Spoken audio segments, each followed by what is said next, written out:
घटक सामान्य ज्ञान, थोर व्यक्तींची संबोधने आणि महत्त्वाच्या घोषणा. नमस्कार सर्वांना.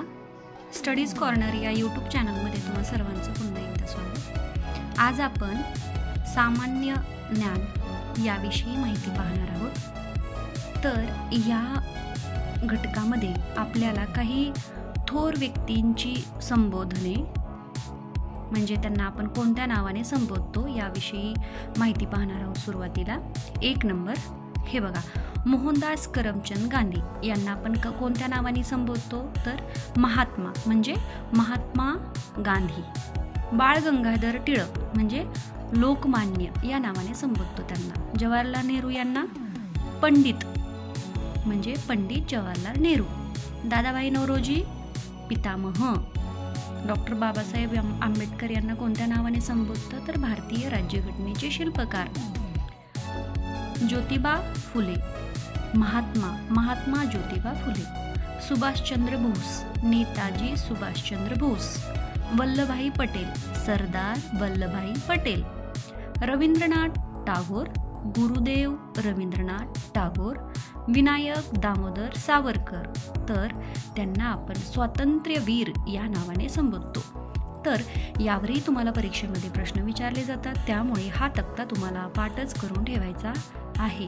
तर आता आपण पुढे पाहूया थोरांच्या महत्त्वाच्या घोषणा. आपण घोषणा माहिती आहेत ना, आपण प्रभात फेरीमध्ये वगैरे आपण अशा घोषणा वगैरे देतो बघा. आराम हराम है असं कोणी म्हटलेलं आहे तर पंडित जवाहरलाल नेहरू यांनी म्हटलेलं आहे. चले जाओ महात्मा गांधी. ब्रिटिश लोकांना महात्मा गांधींनी काय म्हटलं होतं? चले जाओ. जय जवान जय किसान असं कोणी म्हटलं होतं तर लाल बहादूर शास्त्री यांनी म्हटलं होतं. ज्याप्रमाणे जवान महत्त्वाचे असतात त्याचप्रमाणे देशातील किसानही महत्त्वाचे आहेत. मेरी झाशी नहीं दूंगी असं कोणी म्हटलं होतं तर राणी लक्ष्मीबाई यांनी म्हटलं होतं. तुम मुझे खून दो मैं तुम्हें आझादी दूंगा असं कोणी म्हटलं आहे तर सुभाषचंद्र बोस यांनी म्हटलेलं आहे. नेताजी सुभाषचंद्र बोस. स्वराज्य हा माझा जन्मसिद्ध हक्क आहे आणि तो मी मिळवणारच असं कोणी म्हटलं आहे तर लोकमान्य टिळकांनी.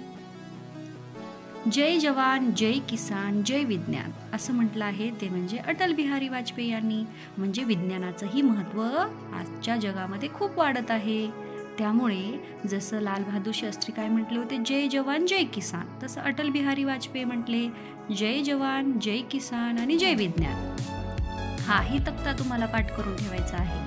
आता महत्त्वाचे राष्ट्रीय दिनविशेष म्हणजे कोणत्या दिवशी आपण काय सेलिब्रेट करतो किंवा काय साजरा करतो. जसं की प्रजासत्ताक दिन आपण कधी साजरा करतो तर 26 जानेवारीला. हुतात्मा दिन 30 जानेवारीला. मराठी भाषा दिन 27 फेब्रुवारी.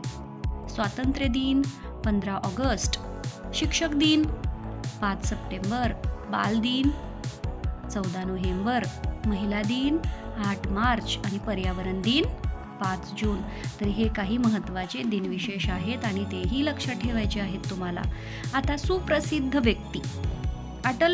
डॉक्टर अब्दुल कलाम कोण होते तर ते एक शास्त्रज्ञ होते, सायंटिस्ट होते. लता मंगेशकर गायिका होत्या. अमिताभ बच्चन अभिनेता. सचिन तेंडुलकर क्रिकेटपटू. अण्णा हजारे कोण होते? एक समाजसेवक होते. रवींद्रनाथ टागोर कवी होते आणि जनगण मन हे राष्ट्रगीत लिहिणारे पण ते कवी होते. PV सिंधू कोण होत्या तर ऑलिम्पिक गेम्समध्ये रौप्य पदक मिळवणारी पहिली खेळाडू होती. तर हे प्रसिद्ध व्यक्ती आहेत, हेही तुम्हाला लक्षात ठेवायचं आहे.